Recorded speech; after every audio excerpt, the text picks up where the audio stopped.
بسم اللہ الرحمن الرحیم رب اشرح لی صدری ویسر لی امری واحلل عقدۃ من لسانی یفقہوا قولی۔ محترم سامعین، ناظرین و ویورز، السلام علیکم ورحمۃ اللہ وبرکاتہ۔ امید کرتا ہوں کہ آپ اللہ تعالیٰ کے فضل و کرم سے خیریت سے ہوں گے۔ اللہ تعالیٰ آپ کو، آپ کے اہل خانہ کو ہمیشہ اپنی حفظ و امان میں رکھے۔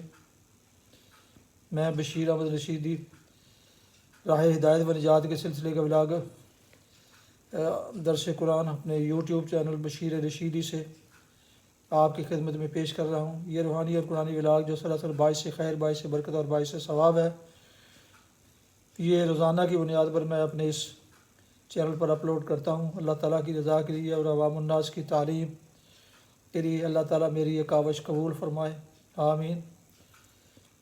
لہٰذا آپ سے گزارش ہے کہ اگر آپ نے ابھی تک اس چینل کو سبسکرائب نہیں کیا، ضرور سبسکرائب کر لیجئے اور دوستوں سے شیئر کر کے، لائک کر کے بیل آئیکن کو بھی پریس کر لیجئے گا تاکہ آنے والے ایسے روحانی اور قرآنی نوٹیفیکیشنز آپ تک اور دوستوں تک باقاعدہ اور بروقت پہنچتے رہیں۔ آج کا درس قرآن شروع کرتے ہیں۔ اس کے مدرس ہوں گے جناب قاری حافظ مولانا محمد اقبال صاحب، خطیب جامعہ مسجد نگینہ، ملان ساریہ شوہپورہ۔ تو شروع کرتے ہیں درس قرآن۔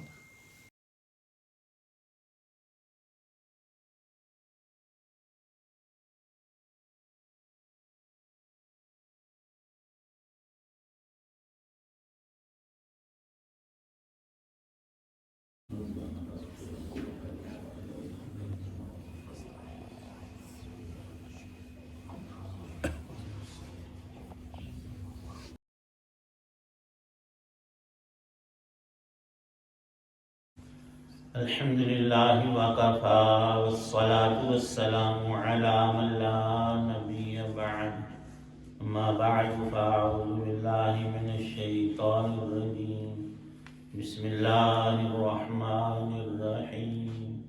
اتأمرون الناس بالبر وتنسون انفسکم وانتم تتلون الکتاب افلا تعقلون۔ صدق اللہ العظیم۔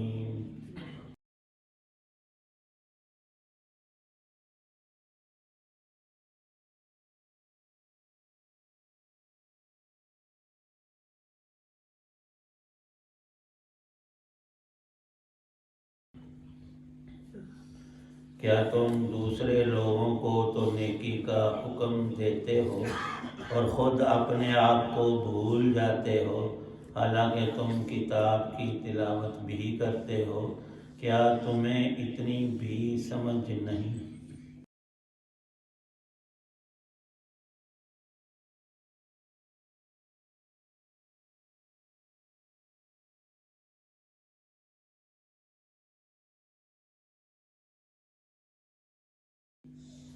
سورۃ البقرہ کی آیت 44 ہے۔ اس آیت میں اللہ تعالی شانہ نے انسان کو، جس کو علم اور سمجھ عطا ہوئی، اچھی بات کہنے اور اس میں خود عمل کرنے کی تلقین فرمائی ہے۔ مفسرین نے شان نزول میں لکھا ہے، مدینے میں کچھ یہودی مسلمان ہو گئے اور اکثر مسلمان نہیں ہوئے۔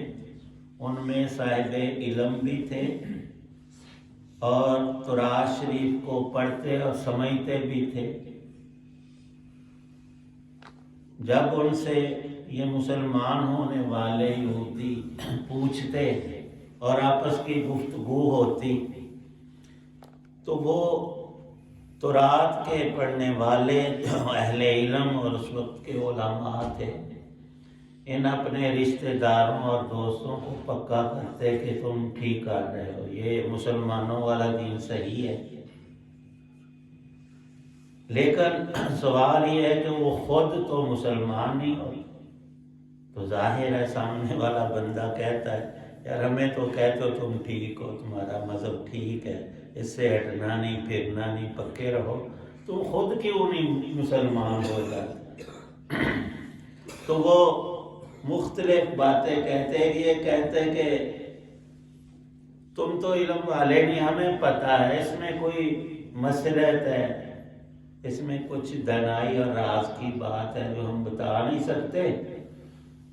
در حقیقت وہ کوئی مصلحت دینی اور اخروی نہیں تھی، وہ مصلحت ان کی دنیا کی بے جا محبت جس سے ہمارا دین بھرا پڑا ہے۔ لیکن ہم بھی اکثر مسلمان یہاں غلطی کھاتے ہیں کہ دنیا کے کام کاج کرنا ٹھیک نہیں، یہ دنیا داری ہے، ہرگز نہیں، یہ دین داری ہے کہ جائز امور، حلال روزی، دنیا کا کاروبار خود رسول پاک صلی اللہ علیہ وسلم نے کیا ہے، اور کبھی آپ نے یہ تلقین نہیں فرمائی کہ سب چھوڑ کر یکسو ہو کر گوشہ نشینی اور مسجد کے ایک سائیڈ میں پکا ڈیرا لگا لو، نہیں، دنیا کے امور جو سنت پر کیے گئے ہیں وہ دین ہے، وہ دنیا نہیں۔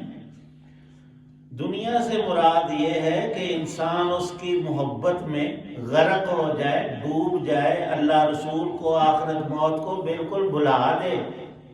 یہ دنیا حرام ہے، یہ بے جا ناجائز دنیا کی محبت، اور اس سے اللہ پاک نے منع کیا ہے، رسول کریم صلی اللہ تعالی علیہ وسلم نے اس سے روکا ہے۔ ورنہ مثال یہی ہوتی ہے کہ جو کشتی ہے، بحری جہاز ہے، اس نے پانی میں چلنا ہے، خشکی پہ وہ نہیں چلتے۔ زندگی ہماری کا گزران کھانے پینے، لباس، رہائش، ان چیزوں سے معاملات نہیں کریں گے تو بندہ دیکھ لے 2-4 دن کھانا نہ کھائے، کمزور ہو کر وہ پڑ جائے گا، وہ تو نماز کا قیام جو فرض ہے وہ بھی اس سے نہیں ہوگا۔ تو اس لیے فرمایا کہ دل کے اندر اللہ رسول، دین، آخرت کی محبت قرآن کی ہو، دنیا کی چیزوں کی محبت، ایک ہے دنیا کا ہونا، ایک ہے اس کا عشق اور محبت، وہ منع اور حرام ہے۔ فرمایا کہ کشتی کے اندر اگر کشتی میں پانی داخل ہو جائے وہ ڈوب جائے گی، پانی نیچے رہے وہ تیرے گی اور سفر کرے گی اور منزل مقصود تک پہنچائے گی۔ یہ بنیادی ایک فرق ہے۔ تو ان میں 2 بڑی بیماریاں تھیں جو کہتے تھے تم مسلمان ہو گئے ہو، پکے رہنا ٹھیک مذہب ہے، اور ہم کیوں نہیں ہوتے، ہماری مصلحت ہے، اس میں کوئی دانائی نہیں، وہ حماقت تھی جس کا نام انہوں نے دانائی رکھا۔ اللہ پاک نے ان کو سمجھایا کہ 2 خرابیاں تمہارے دل میں جو پیدا ہو گئی وہ نکالو۔ ایک ہے مال کی محبت ہونی چاہیے خالق مال سے، جو ہمارا بھی خالق ہے، ہماری ساری نعمتوں کو بھی پیدا کرنے والا، عطا کرنے والا ہے، دل ہے اس رب کے لیے۔ ہاتھوں سے کام کرنا، آنکھوں سے دیکھ کر چلنا، یہ دنیا نہیں ہے، یہ بھی دین کے اندر ہے۔ اللہ نے احکامات دیے ہیں، اچھی بات سنو اور بری بات سننے سے بھی رک جاؤ، دوسرے کو منع کرو۔ اگر تم خود نہیں کر رہے، دوسرا آ کر ہم سے غیبت کرتا ہے، فلاں میں یہ نقص ہے، فلانا ہمارا رشتہ دار اور فلاں عورت ایسی ہے، تو ہمیں اس سے کیا لینا دینا؟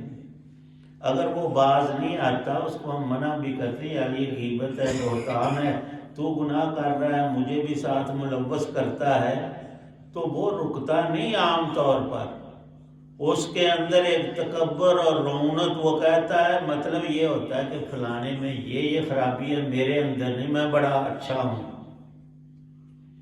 فرمایا کہ اگر وہ باز نہیں آ رہا، چپ نہیں ہو رہا، تو تم وہاں سے اٹھ جاؤ، تم نے خام خواہ گناہ میں اپنے آپ کو ملوث کرنا ہے۔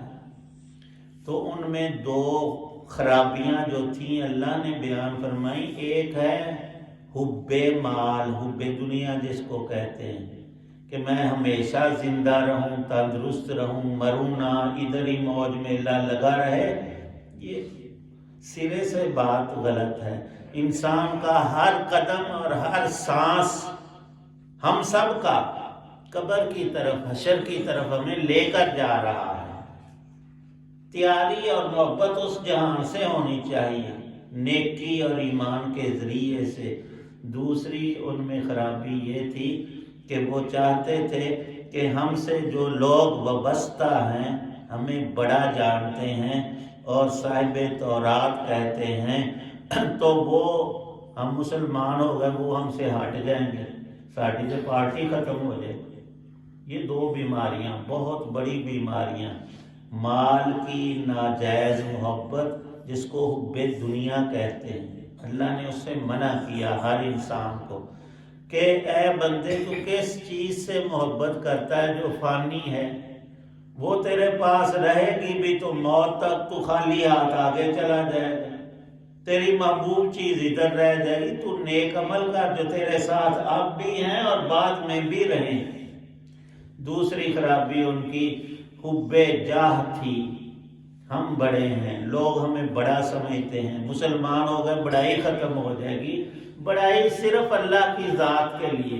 بڑے بڑے دنیا میں بادشاہ، قارون، مال والے، عہدوں والے، عقل سمجھ قوت والے، سب نعمتوں میں حد درجے کے، دوسروں سے آگے، آج ان کا کہیں نشان نہیں ملتا، ان کی قبریں بھی مٹ گئیں۔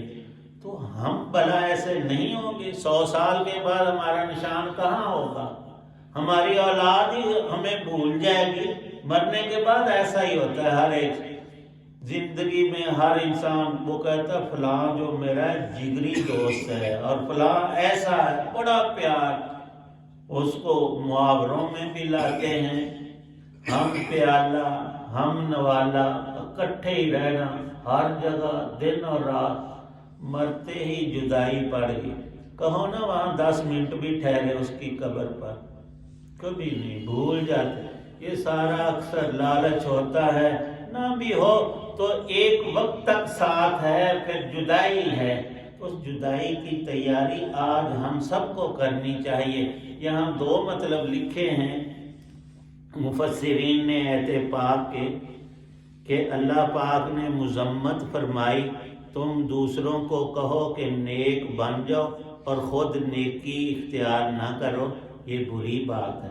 اچھی چیز تھی تو خود بھی لو اس کو، اس پر عمل کرو اور دوسروں کو بھی کہو۔ اور جب باعمل شخص دوسرے کو کہتا ہے تو اثر زیادہ پڑتا ہے۔ لیکن یہ بات غلط ہے کہ اگر میں نماز نہیں پڑھتا ہوں، میں مسلمان، تو میں کسی کو بھی نہ کہوں، یہ مسئلہ نہیں ہے۔ یہ لوگوں نے، ہم نے اپنے پاس سے بات گھڑی ہوئی، لو جی میں خود روزے نہیں رکھتا جان بوجھ کر، اور دوسروں کو کہوں کہ روزے کا بڑا ثواب ہے۔ میرے پاس مال ہے، میں حج نہیں کرتا، فرض چھوڑا ہوا ہے، دوسروں کو کہوں یار حج کا بہت ثواب ہے، ایک ایک قدم پر 1-1 لاکھ نیکی ملتی ہے، تم ضرور کرو۔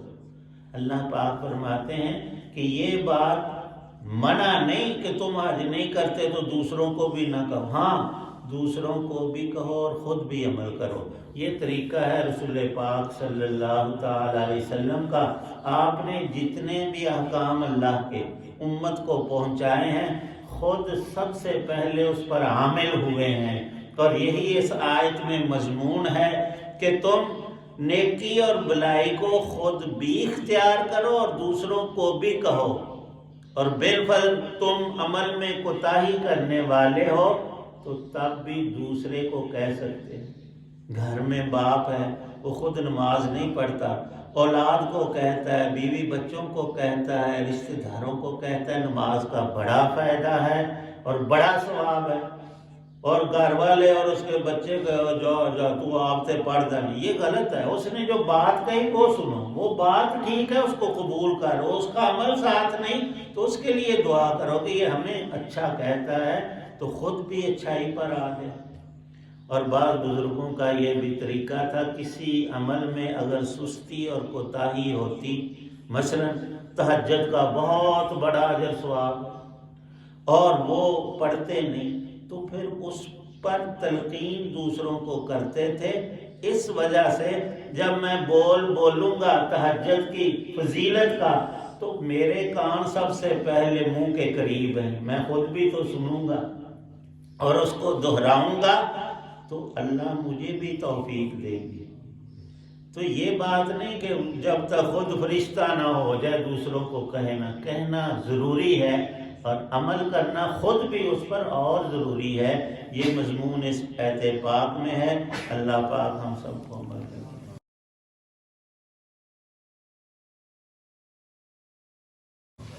الحمدللہ رب العالمین والصلاة والسلام علی رسول النبی الکریم اللہم اجرنا من النار وادخلنا الجنة مع الابرار یا عظیم الإله اللہم انا نسألک العفو والعافیة والمعافاة فی الدنیا والآخرہ توفنا مسلما والحقنا بالصالحین اللہم اجعل القرآن ربیع قلوبنا ونور صدورنا اللہم اغفر للمؤمنین والمؤمنات الاحیاء منهم والاموات۔ یا اللہ پاک سب بیماروں کو تندرستی عطا فرمائی۔ یا اللہ پاک ہماری ہر معاملے میں مدد فرما، گناہ کو چھوڑنے نیکی کرنے میں ہمت عطا فرما، لاچاریوں مجبوریوں معذوریوں سے ہمیں محفوظ فرما، دین کی سمجھ عمل کی توفیق عنایت فرما، ہم سب کی دینی دنیاوی پریشانیوں کو دور فرما، راحتیں عزتیں آسانیاں نعمتیں رحمتیں عطا فرما۔ صلی اللہ تعالی علی خیر خلقہ محمد وعلی آلہ وصحابہ واہل بیتہ اجمعین۔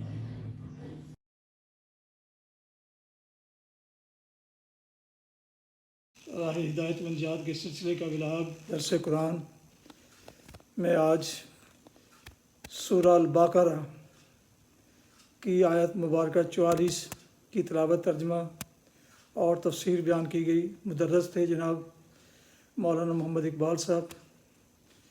جیسا کہ پہلے عرض کیا ہے کہ یہ روحانی اور قرآنی ولاگ جو سلسلہ جو روزانہ سلسلے کا ولاگ ہے اور سراسر باعث خیر، باعث برکت اور باعث ثواب ہے، نور ہدایت ہے، یہ روزانہ کی بنیاد پر میں اپنے یوٹیوب چینل بشیر رشیدی سے پیش کرتا ہوں، اللہ کی رضا کے لیے اور عوام الناس کی تعلیم کے لیے۔